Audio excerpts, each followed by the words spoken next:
আসসালামু আলাইকুম ওরহমতুল্লাহি ওবরাকাতুহ। আলহামদুলিল্লাহি রব্বিল আলামিন ওয়াসসালাতু ওয়াসসালামু আলা সাইয়্যিদিল আম্বিয়া ওয়াল মুরসালিন ওয়া আলা আলিহি ওয়া সাহবিহি ওয়া সাল্লামা আম্মা বা'দ।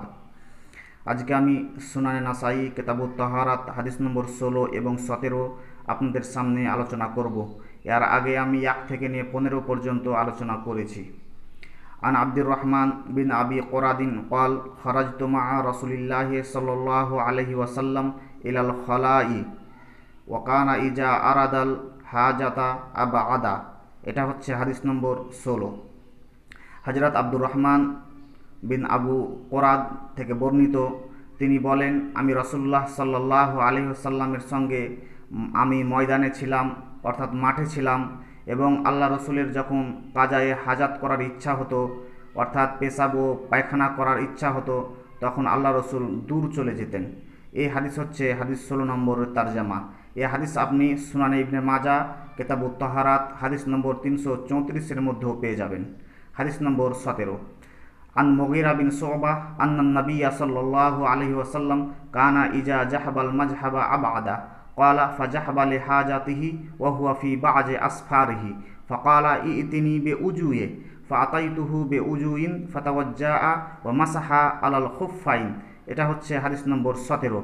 হযরত মুগীরা বিন শুবা হতে বর্ণিত, তিনি বলেন যে রাসূলুল্লাহ সাল্লাল্লাহু আলাইহি সাল্লাম যখন কাজায়ে হাজাতের জন্য যেতেন, তখন আল্লাহ রসুল দূরে চলে যেতেন, আবা আদা দূরে চলে যেতেন।